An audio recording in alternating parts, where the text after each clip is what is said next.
بسم اللہ الرحمن الرحیم الحمد للہ رب العالمین بارئ الخلائق اجمعین والصلاة والسلام علی عبد اللہ ورسولہ وحبیبہ وصفیہ وحافظ سرہ ومبلغ رسالاتہ سیدنا ومولانا ابی القاسم محمد وعلى آل بیتہ الطیبین الطاہرین المعصومین لا سیما بقیۃ اللہ فی الارضین عجل اللہ تعالی فرجہ الشریف روحی وارواحنا الفداء لمقدم تراب ولعنۃ اللہ علی اعدائہم اجمعین من الآن الی قیام یوم الدین اما بعد قال اللہ سبحانہ وتعالی فی کتابہ یا ایھا الناس اعبدوا ربکم الذی خلقکم والذین من قبلکم لعلکم تتقون۔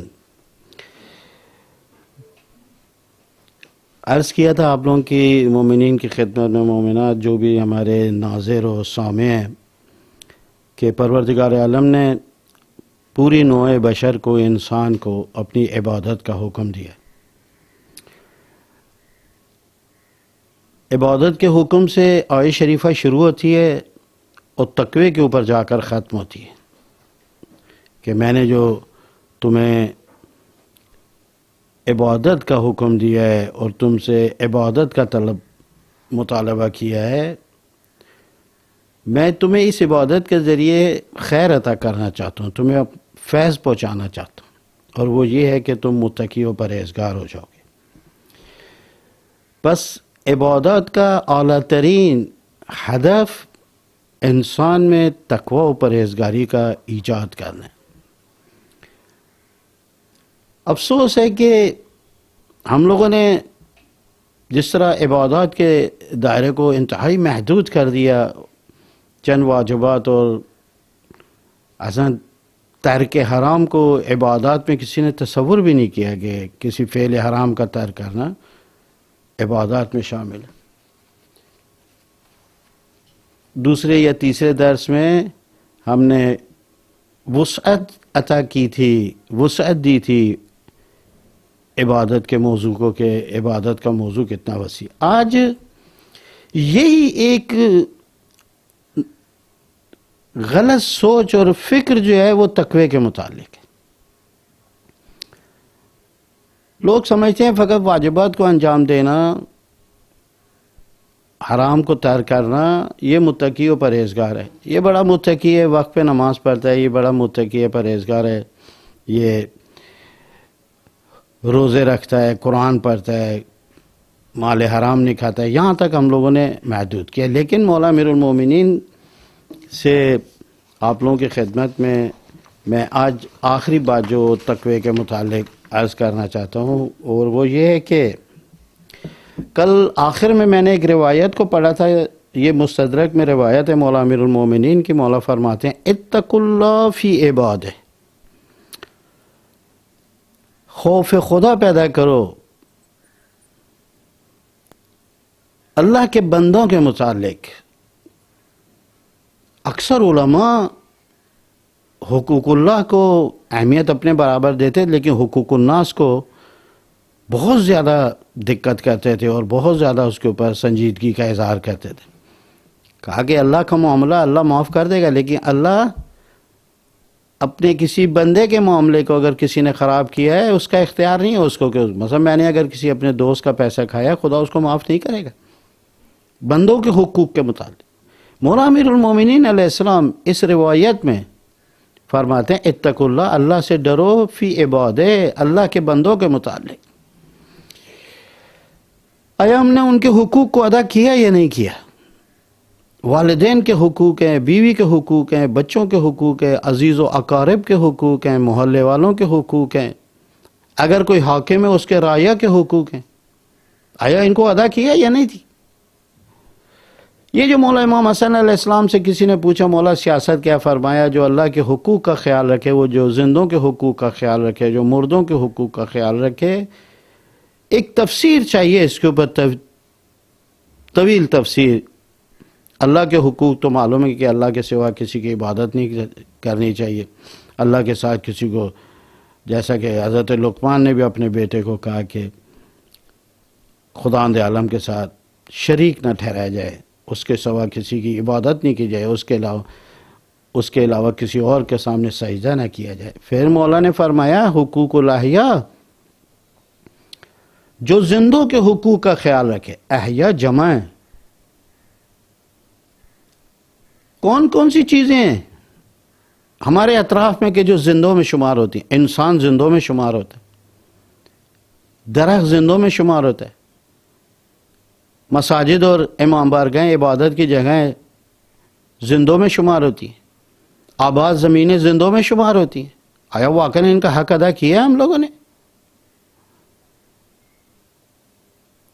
ہم لوگ سمجھتے ہیں فقط اول تو یہ کہ لوگوں کے، انسانوں کے حقوق کی ادا کرنے بڑے مشکل ہے، اللہ کے حقوق کی ادا نہیں ہم سے کیے جا رہے۔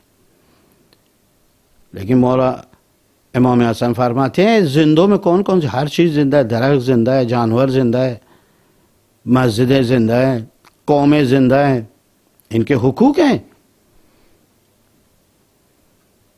اس کے بعد مولا فرماتے ہیں مردوں کے حقوق۔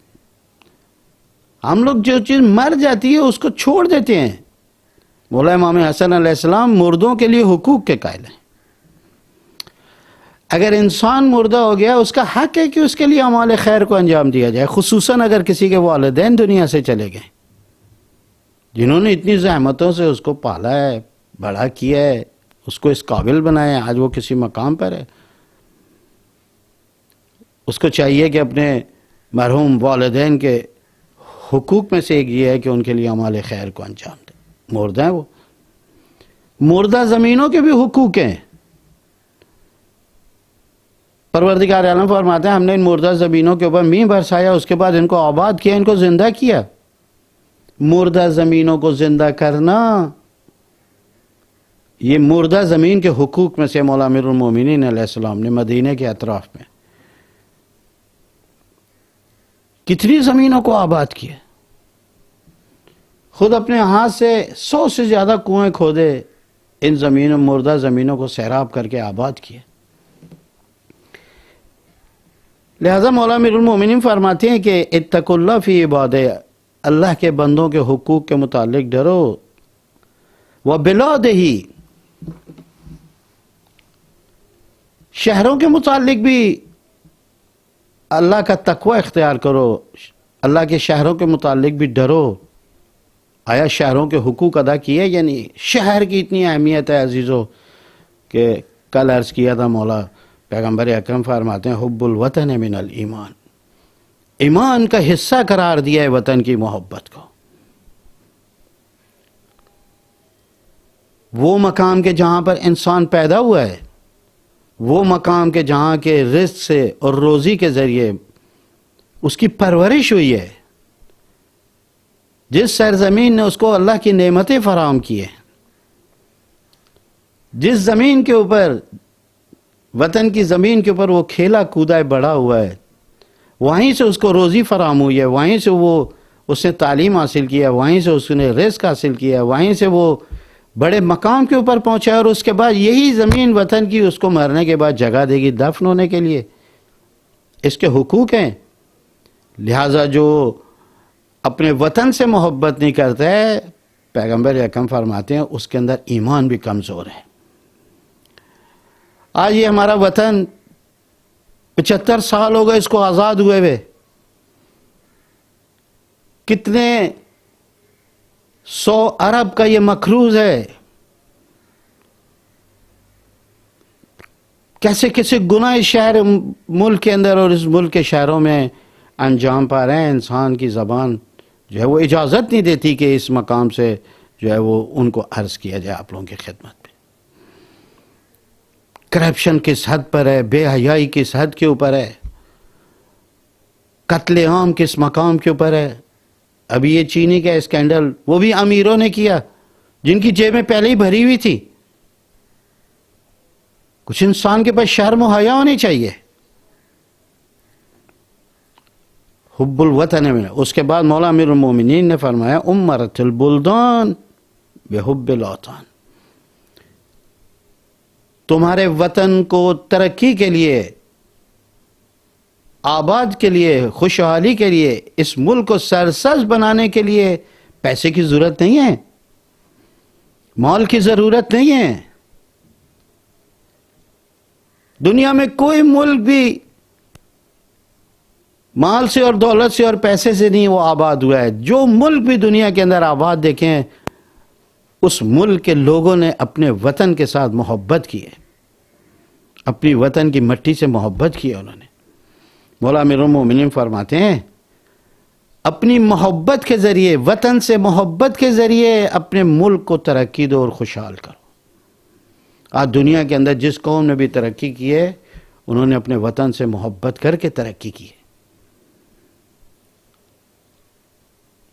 ابھی فرصت نہیں ہے میرے پاس کہ میں فرانس کے لوگوں کی اپنے وطن کے ساتھ محبت کو میں بیان کروں یا چائنا کے لوگوں کی اپنے وطن سے محبت کو میں بیان کروں.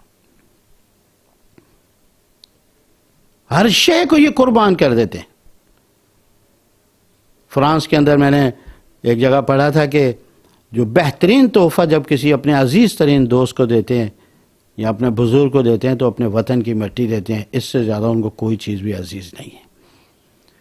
آج یہ ہماری پوری فوج، یہ جتنے بھی ہمارے ادارے ہیں، یہ اپنے وطن کی سرحدوں اور اس کی مٹی کی حفاظت کے لیے کتنے جوان ہیں ہمارے اسی ماہ رمضان کے اندر انہوں نے سرحدوں پہ اپنی جانوں کو قربان کیا ہے. وہ وہاں قربان ہو رہے ہیں، ہم اپنے وطن کے اندر عزت و آبرو کے ساتھ زندگی کا. یہ تمہارا وطن، یہ تمہارے شہر تمہاری محبت کے محتاج ہیں. پیغمبر اکرم کو اپنی مدینے سے اتنا پیار تھا کہ جب کوئی بھی سفر سے آتے تھے اور مدینے کی دیواریں جب نظر آتی تھی پیغمبر اکرم کو، ایڑی لگاتے تھے اپنے اونٹ کو، تیز چلتے تھے.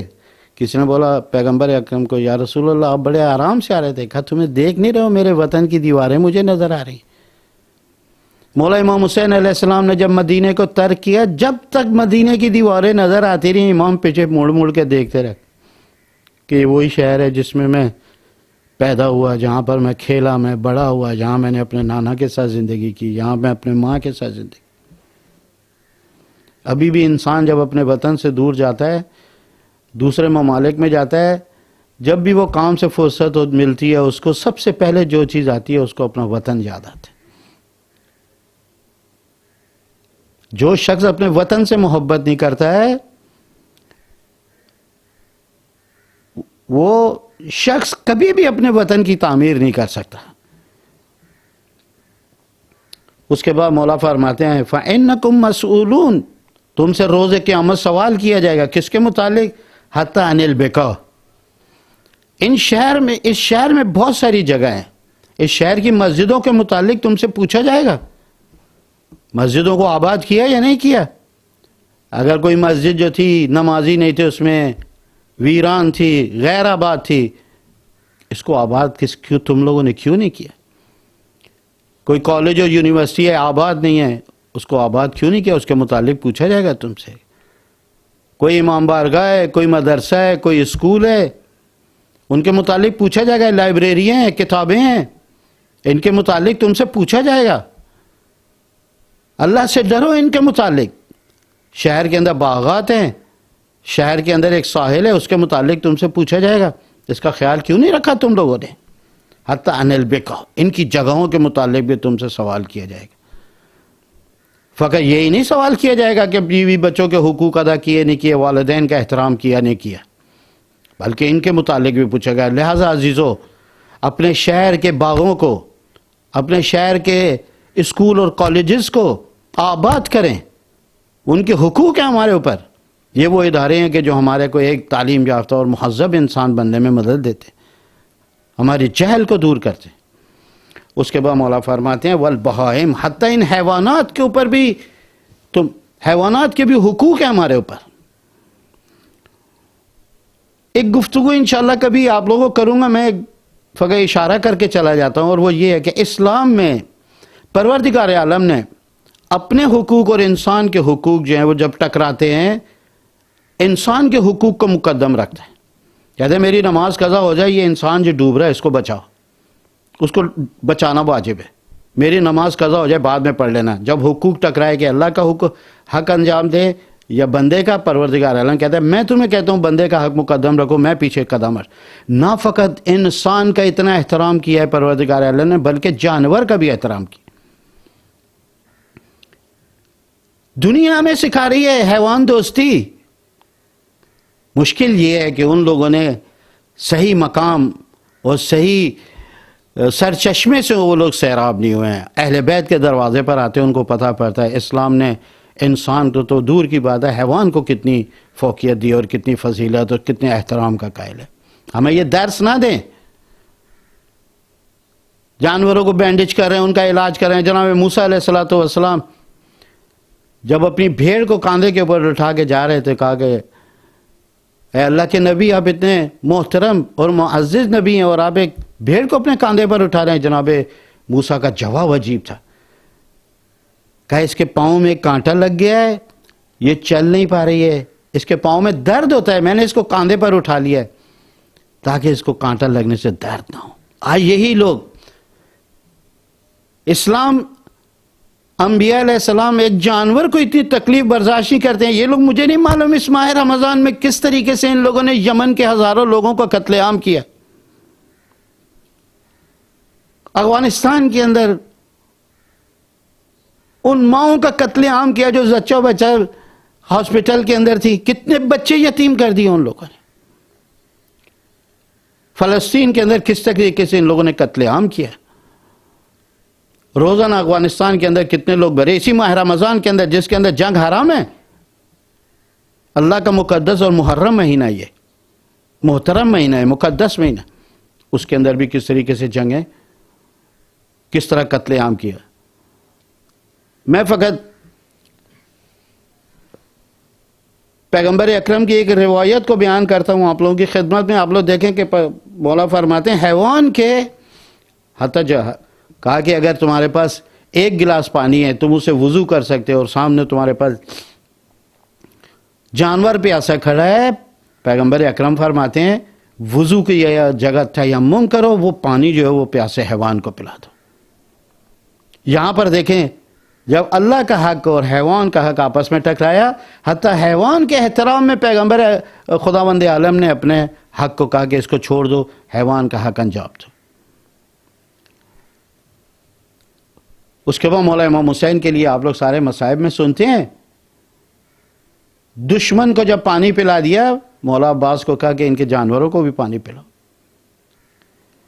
پیغمبر اکرم نے یہ روایت یورپ کے سننے والے جو ہیں ان کو سنائیں کہ ہمارے احادیث میں کیا ہے حیوان کا احترام.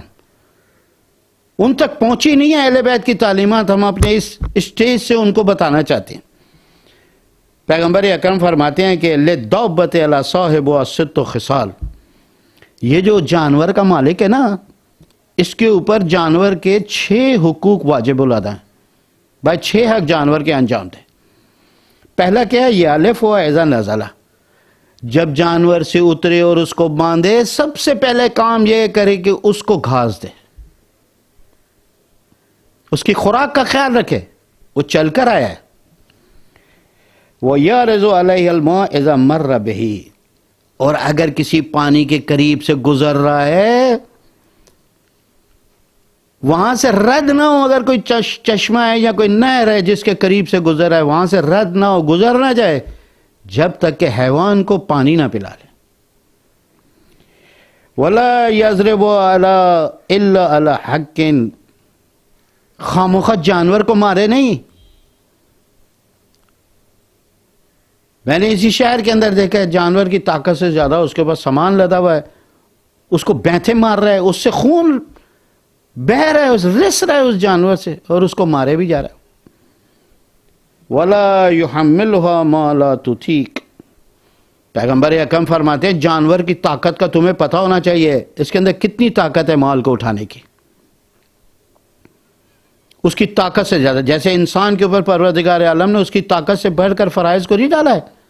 یہ عدل الہی کے خلاف ہے کہ جس کا بوجھ انسان نہ اٹھا سکے اس کے اوپر واجب کرے. پیغمبر اکرم فرماتے ہیں کہ اس کی طاقت سے زیادہ اس کے اوپر وزن نہ دو. ولا یکلف من السیر الا طاقتها،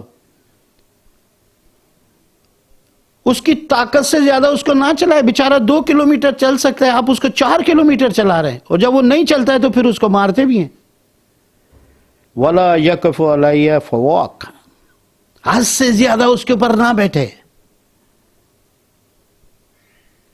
اگر اس کے اندر 2 گھنٹے آپ کو اٹھانے کی طاقت ہے، آپ اس کو 4 گھنٹے میں تبدیل نہ کریں۔ یہ جانور، اس کے علاوہ پیغمبر اکرم کی ایک حدیث ہے کہ روز قیامت جانور انسانوں کے متعلق پروردگار عالم سے شکایت کریں گے، پروردگار انہوں نے ہمارے اوپر ظلم کیا۔ پیغمبر اکرم نے اپنے اصحاب سے کہا ان جانوروں کے شکایت سے ڈرو، اگر انہوں نے تمہیں معاف کر دیا تو تمہارے بہت سارے گناہوں کو خدا معاف کر دے۔ یہ ایک جانور، بے انتہا روایات جانوروں کے متعلق ہمارے پاس موجود ہیں، چونکہ وقت اتنا نہیں ہے کہ آپ لوگوں کی خدمت میں آتے۔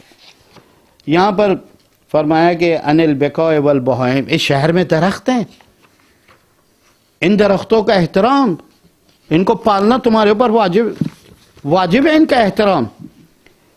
میں 2 روایتیں فقط آپ لوگوں کی خدمت میں عرض کرتا ہوں۔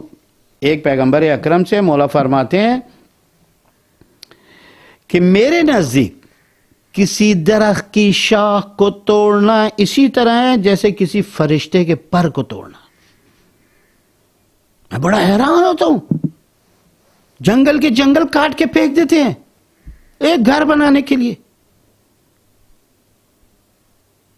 کس قدر نقصانات۔ پیغمبر اکرم فرماتے ہیں درخت کی شاخ کو توڑنا ایسے ہے جیسے کسی فرشتے کے پر کو توڑنا۔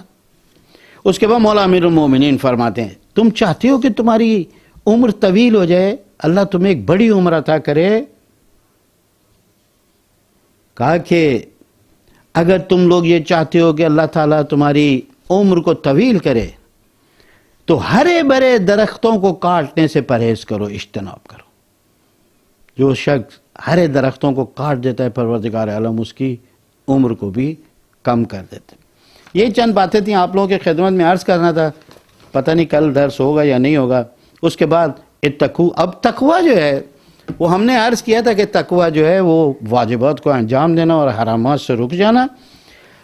اسی کا ایک مترادف لفظ، یعنی 2 لفظ معنی ایک ہے لیکن تھوڑا سا اس کے اندر فرق ہے، وہ ورع کا لفظ ہے، واو رے عین ورع۔ تقوی تو آپ لوگوں کو 2-3 دن سے عرض کر رہا تھا کہ واجبات کو انجام دینا، حرامات سے رک جانا، لیکن ورع کیا ہے؟ ورع کے متعلق علماء فرماتے ہیں کہ ایسے شبہات اور ایسے کام کہ جو حلال ہیں لیکن ان کو انجام دینے سے کسی حرام میں مبتلا ہونے کا ڈر ہو، وہاں پر اجتناب کیا جائے،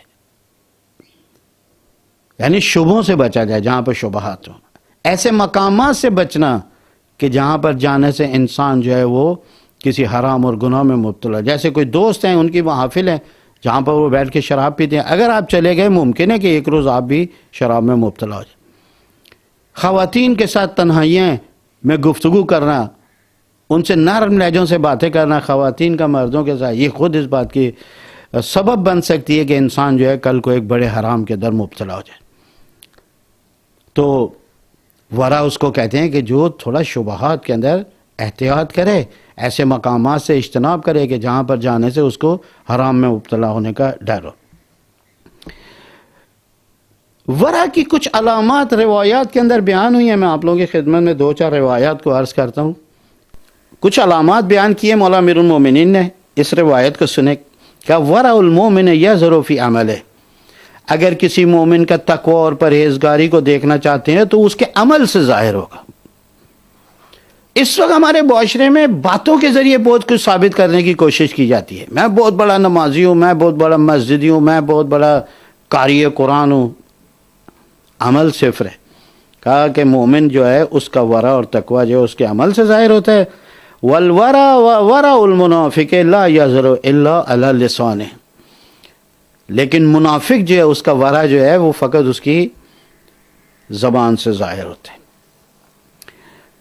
مولا امام باقر علیہ الصلوۃ والسلام کافی میں یہ حدیث ہے، فرماتے ہیں اتقوا اللہ وصونوا دینکم بالورع، خوف الہی کو پیدا کرو، اللہ سے ڈرو، تقوی اختیار کرو، اور اپنے دین کو تقوی اور ورع کے ذریعے بچا۔ دین کو وہی بچا سکتا ہے، احکامات الہی پر وہی عمل کر سکتا ہے کہ جو اپنے اندر ورع رکھتا۔ مولا امام ششم صلوات اللہ وسلم علیہ فرماتے ہیں لا ينفع اجتہاد لا ورع فیہ، کوئی عمل بھی انسان کا ایسا نہیں ہے کہ جو تقوی اور ورع کے بغیر قابل قبول ہو۔ انسان جب بھی کوئی کام کو کرے پورے تقوی اور پرہیزگاری کے ساتھ کرے، پورے خلوص کے ساتھ کرے، پورے اخلاص کے ساتھ کرے، قربتاً اللہ کرے، لوگوں کے لیے نہ کرے۔ مولا فرماتے ہیں جس کوئی کوشش اور کوئی کام جو ہے جب تک اس کا اندر تقوی نہ ہو وہ کوئی کام اس کا فائدہ نہیں دے گا اس کو۔ مولا امام ششم نے فرمایا لیس منا ولا کرامۃ من کان فی مصر فی مئۃ الف او یزیدون وکان فی ذلک المصر احد اورا منہ۔ عجیب ہے، مولا امام ششم فرماتے ہیں اگر کوئی انسان ایسی جگہ زندگی کرے جہاں پر 1,00,000 کی آبادی ہے، اس 1,00,000 کی آبادی میں اگر ہمارا شیعہ ان سب سے زیادہ متقی و پرہیزگار نہ ہو تو وہ ہمارا شیعہ نہیں ہے۔ یعنی کہنا کیا چاہ رہے ہیں مولا کہنا یہ چاہ رہے ہیں کہ آپ کہیں پر بھی رہتے ہیں سب سے زیادہ متقی و پرہیزگار ہمارے شیعہ کو ہونا چاہیے۔ اگر اس تقوی میں کوئی اور اس سے آگے ہے تو وہ شخص ہمارا شیعہ نہیں ہے۔ خوب، اب میں اور 1-2 باتیں آپ لوگوں کی خدمت میں عرض کروں۔ ولایت بہت بڑا ایک مقام ہے، بہت بڑی ایک سعادت ہے کہ پروردگار عالم نے ہمیں ائمہ معصومین کی ولایت کے اندر پیدا کیا، جیسے فرمایا ولایت علی ابن طالب حسنی فمن دخل حسنی آمن من عذابی۔ مولا امام ششم فرماتے ہیں فواللہ لا تنال ولایتنا الا بالورع والاجتہاد فی الدنیا۔ 2 چیزیں ہماری ولایت کو حاصل کرنے کے لیے ضروری ہیں۔ اس شخص کو ہماری ولایت نہیں مل سکتی ہے کہ جو شخص ورع نہ رکھتا ہو اور شدت کے ساتھ عمل کو انجام نہ دیتا ہو۔ نماز پڑھتا ہو شدت کے ساتھ، روزے رکھتا ہو شدت کے ساتھ، زکوٰۃ دیتا ہو شدت کے ساتھ، اعمال خیر کرتا ہو کثرت کے ساتھ۔ مولا فرماتے ہیں جس شخص کے اندر تقوی و پرہیزگاری نہیں ہے، جس کے اندر ورع نہیں ہے، اس کو ہماری ولایت نصیب نہیں ہوگی۔ میں حیران ہوتا ہوں کہ ایک شیعہ جو ہے اپنے آپ کو علی کی ولایت کے اندر بھی قرار دیتا ہے اور اس کے بعد گناہ بھی کرتا ہے، حتیٰ واجبات تک کو انجام نہیں دیتا ہے، حتیٰ حرام کو ترک نہیں کرتا، اور اس کے بعد ولایت امیر المومنین علیہ السلام کے نعرے مارتا ہے وہ۔ مولا فرماتے ہیں بغیر ورع کے ہماری ولایت ملنے والی نہیں ہے۔ اس کے بعد مولا فرماتے ہیں کہ لا تنال ولایتنا الا بالورع والعمل، اوپر کہا کہ بالورع والاجتہاد۔ اس روایت کے اندر مولا امام پنجم فرماتے ہیں کہ من کان للہ مطیعا فہو لنا ولی، جو اللہ کا مطیع ہے وہ ہمارا دوست ہے، ومن کان للہ عاصیا فہو لنا عدو،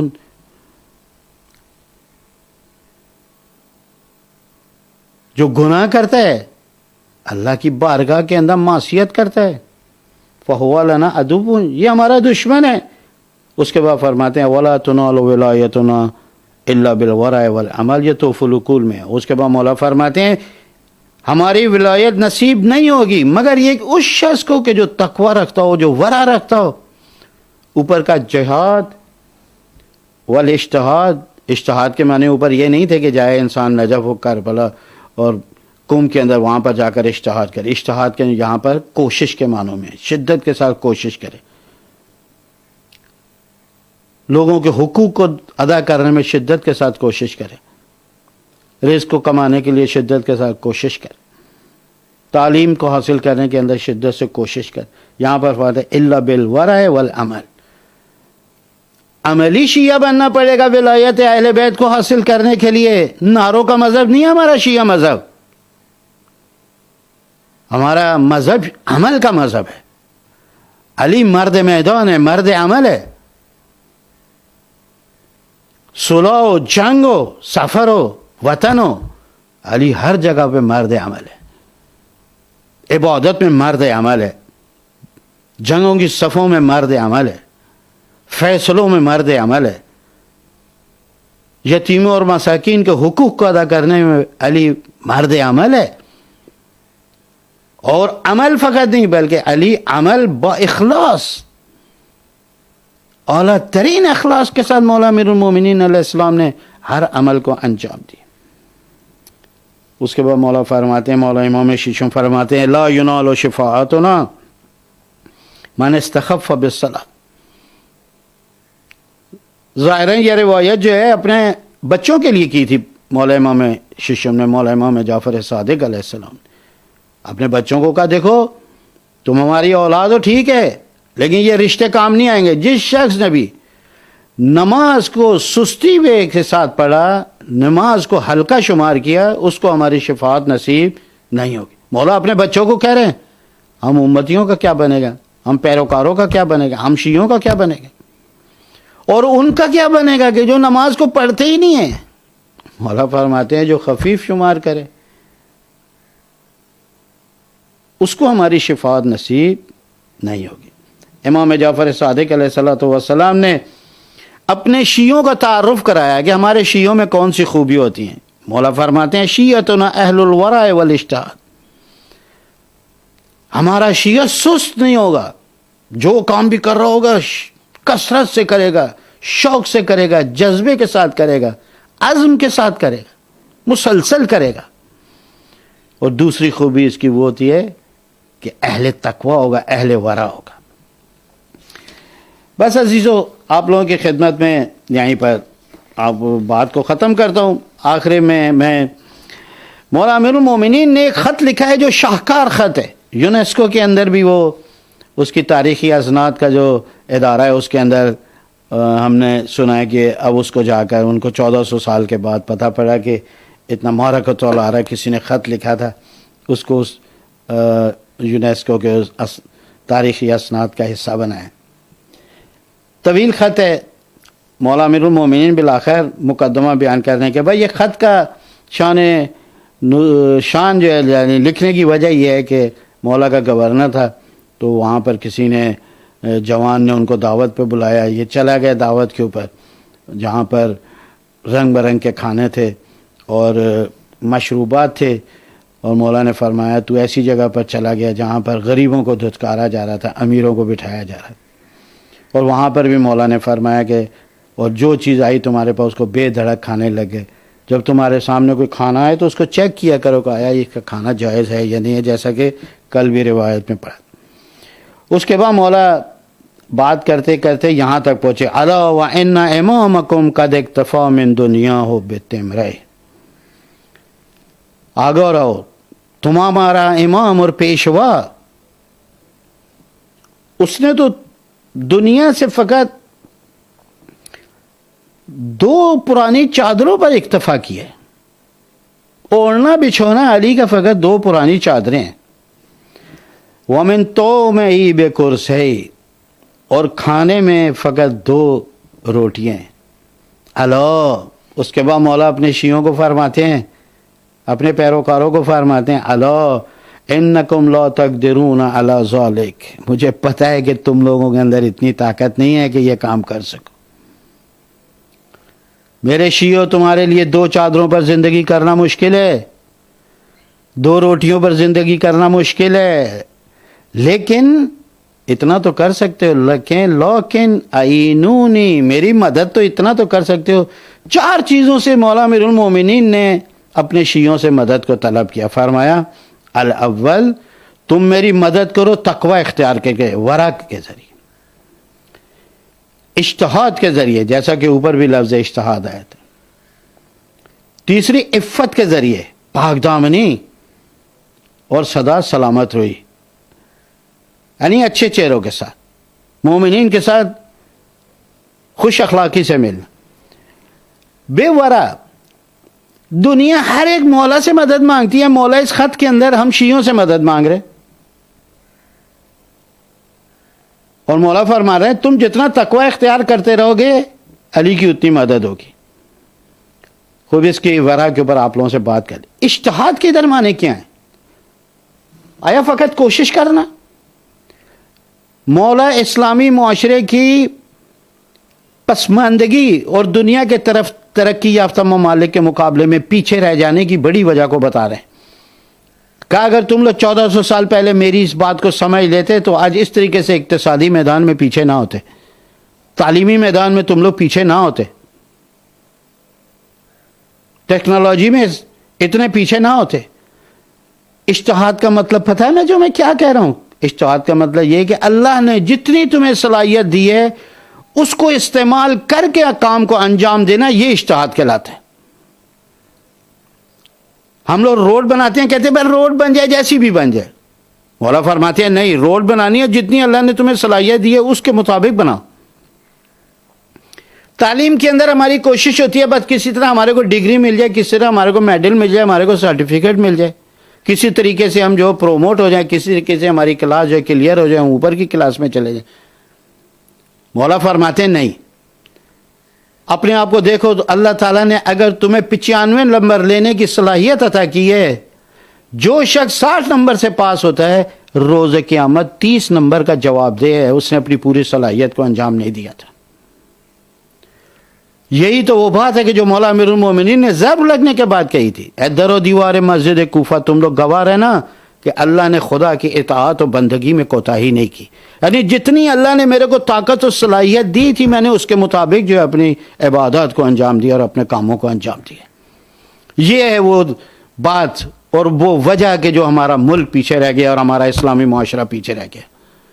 اگر ہم علی کے اس بات کے اوپر عمل کر رہے ہوتے, پیغمبر اکرم کے جب بچے ابراہیم کا انتقال ہوا اور اصحاب جو ہے وہ قبر بنا کے چلے گئے, تو تھوڑی دور جب چلے گئے پیغمبر اکرم نے کہا ان سب کو بلاؤ. بلانے کے بعد کہا دیکھو قبر صحیح بنائی ہے.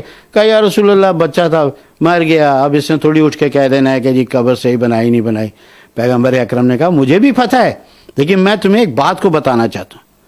میں تمہیں یہ بتانا چاہتا ہوں جو کام بھی کرو اچھے طریقے سے کرو, اس کے اندر کوشش کرو کوئی نقص باقی نہ رہے. آج ہمارے پاکستان کا معاشرہ کہاں پر کھڑا ہے؟ ہم جو چیز بھی تعمیر کرتے ہیں کسی بین الاقوامی سرور ٹیم کو, تحقیقاتی ٹیم کو بلائیں اور اس کو بعد کہیں کہ یار ہم نے بین الاقوامی اسٹینڈرڈ کے اوپر یہ چیز بنائی ہے. کتنی چیزیں ہماری پاس ہوں گی, کتنے ہمارے پل پاس ہوں گے, کتنی ہماری عمارتیں پاس ہوں گی.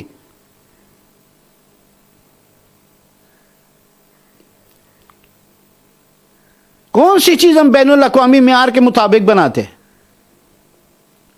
یہی کل ہمارا جہاز گر گیا, انتہائی دکھ ہے ہمیں. ابھی تک 100 افرادیت کے قریب مارے گئے, اپنے عزیز و اقارب میں جا رہے تھے. مجھے یقین ہے کہ کہیں نہ کہیں عملے کی اور انتظامیہ کی کوتاہی ہوگی. نومبر 2019 کے بعد سے ابھی تک, مئی کا مہینہ آ گیا, تقریباً 7 مہینے ہو گئے اس کی دوبارہ چیکنگ نہیں ہوئی تھی. جو کام بھی کرو شوق سے کرو, پوری صلاحیتوں کو انجام دے. میں نے ایک فوارے کے متعلق جو ہے ایک فرانس میں پیرس کے اندر ایک ہوٹل کے باہر ہے, لکھا ہے کہ 200 سال سے 1 منٹ کے لیے وہ بند نہیں ہوا ہے ایک فوارہ. 200 سال سے. جو کام بھی کرو اپنی پوری صلاحیتوں کو بجا لا کر اور انجام دے کر کرو. اس کے بعد مولا فرماتے ہیں والعفہ, عفت کے ذریعے میری مدد کرو. پاک دامنی, اپنے دامن پر کوئی دھبا نہ لگنے دو. میرے کسی شیعہ پر یہ دھبا نہ لگے کہ یہ نماز نہیں پڑھتا ہے, میرے کسی شیعہ پر یہ دھبا نہ لگے کہ یہ شراب پیتا ہے, میری کسی شیعہ بچی کے اوپر یہ دھبا نہ لگے کہ یہ بے پردہ ہے, یہ نامحرموں کے اندر بیٹھتی اٹھتی ہے, یہ بازاروں میں اس حالت کے اندر جاتی ہے. عفت و پاک دامنی ہو, اور اس کے بعد خوش روئی کے ساتھ ملے, پیار سے ملو ایک دوسرے کو, مدد. یہ مولا نے 4 چیزوں میں مدد اس لیے مانگی کہ اگر ہم شیعہ یہ کام کریں گے تو علی کا اسلامی احکامات کو معاشرے پر نفاذ آسان ہو جائے گا. جتنا انسان با تربیت ہوتا ہے اتنا قانون پذیر ہوتا ہے, اتنا قانون کے اوپر عمل درآمد کرتا ہے. آپ لوگ اپنے شہر میں دیکھیں کہ قانون پر عمل کرنے والے لوگ زیادہ تر پڑھے لکھے ہوں گے، علم ہوگا ان کے پاس. جب انسان کے اندر تقویٰ ہوگا، پاک دامنی ہوگی، جب اس کی کوششیں اجتہاد کے معیار کی ہوں گی، اس کے چہرے پر خوشی ہوگی، یہ چیزیں وہ ہیں کہ جو معاشرے کے اندر علی علیہ السلام کو شریعت کے نفاذ میں مدد فراہم کرے. بس علی نے ہم سے مدد اپنی ذات کے لیے نہ مانگی بلکہ شریعت کے نفاذ کے لیے مانگی. لہذا عزیزو تقوی اختیار کریں، عبادت کریں، عبادت کے ذریعے تقوی پیدا ہوگا. جب تقوی پیدا ہوگا تو علی کے امور آسان ہو جائیں گے. اس زمانے میں علی کے امور آسان ہو جائیں گے، اور آج کے دور کے اندر امام زمانہ کے ظہور کے مقدمات فراہم ہوں گے. امام کو حکومت کی تشکیل میں آسانی ہوگی، امام کے سربراہ زیادہ ہوں گے. مولا کی مدد کا دار و مدار ہمارے تقوی کے اوپر ہے. مولا کے ساتھ دینا اور تعاون کا انحصار ہمارے تقوی اور ہماری عبادات کے اوپر ہے. پروردگار عالم ہماری اس ماہ کے اندر اپنی عبادات کو قبول فرمائے. خداوندہ مولا امام زمانہ کو صحت و سلامتی عطا فرما، ان کے ظہور میں تعجیل فرما، ہمارے گناہوں سے درگزر فرما. خداوندہ جو مریض ہیں ان کو صحت عطا فرما. پروردگارہ اس ماہ رمضان کو ہمارا آخری ماہ رمضان قرار نہ دے. خداوندہ بحق محمد و آل محمد تمام مرحومین خصوصاً ہمارے مرحوم والدین کی شفا اور ان کی مغفرت فرما، ہمارے گناہوں سے درگزر فرما. یہ کوشش جو زائرہ اکیڈمی نے کی 15 دن، انشاءاللہ کل بھی درس ہوگا، آپ لوگ شریک ہوئیے گا. اس کوشش کو اپنی بارگاہ میں قبول فرما. اللہم صلی علی محمد و آل محمد و عجل فرجہ.